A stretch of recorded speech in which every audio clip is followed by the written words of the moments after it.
ചെറുപ്പം മുതലേ പഠിക്കാൻ ഒട്ടും ഇഷ്ടമില്ലാത്ത ഒരാളായിരുന്നു ഞാൻ.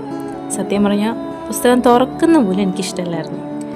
പഠിച്ച് വലിയവനാകണം എന്ന കാര്യമൊന്നും എൻ്റെ സ്വപ്നങ്ങളിലേ ഇല്ലായിരുന്നു. പക്ഷെ ജീവിതം ചിലപ്പോൾ അങ്ങനെയാണ്, നമ്മൾ പ്രതീക്ഷിക്കാത്ത വഴികളിലേക്ക് നമ്മളെ കൊണ്ടുപോകും. കാലം കടന്നു പോയപ്പോൾ, പ്രത്യേകിച്ച് അഡൽഹുഡിലേക്ക് എത്തിയപ്പോഴത്തേക്കും ചില കാര്യങ്ങൾ ഞാൻ മനസ്സിലാക്കാൻ തുടങ്ങി. എല്ലാവരും കൂടാണ്ടായിട്ടും ചില സമയങ്ങളിൽ നമ്മൾ ഒറ്റയ്ക്കാണ് മുന്നോട്ട് പോകേണ്ടതെന്നും നമ്മുടെ ജീവിതം മാറ്റിമറിക്കാൻ മറ്റാരും വരില്ല എന്നും നമ്മൾ തന്നെ എഴുന്നേറ്റ് നിൽക്കണമെന്നും ഞാൻ പതിയെ മനസ്സിലാക്കാൻ തുടങ്ങി.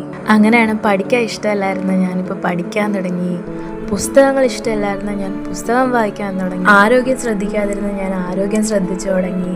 ഒറ്റയ്ക്കിരിക്കാൻ ഇഷ്ടമില്ലാതിരുന്ന ഞാൻ ഒറ്റയ്ക്ക് ഒരുപാട് കാര്യങ്ങൾ ചെയ്യാൻ തുടങ്ങി. ഞാൻ എന്തുകൊണ്ട് ഇതൊക്കെ ചെയ്യുന്നതെന്ന് എന്നോട് ചോദിച്ചാൽ എനിക്കൊരു കൃത്യമായിട്ടുള്ള ഉത്തരവില്ല. പക്ഷേ എവിടെയൊക്കെ എത്തണമെന്നൊരാഗ്രഹമുണ്ട്. ഇന്നുള്ള എന്നെക്കാളും നല്ലൊരാളാകണമെന്നൊരാഗ്രഹം. അതുകൊണ്ട് ഓരോ ദിവസവും ഞാൻ വീണ്ടും തുടങ്ങും.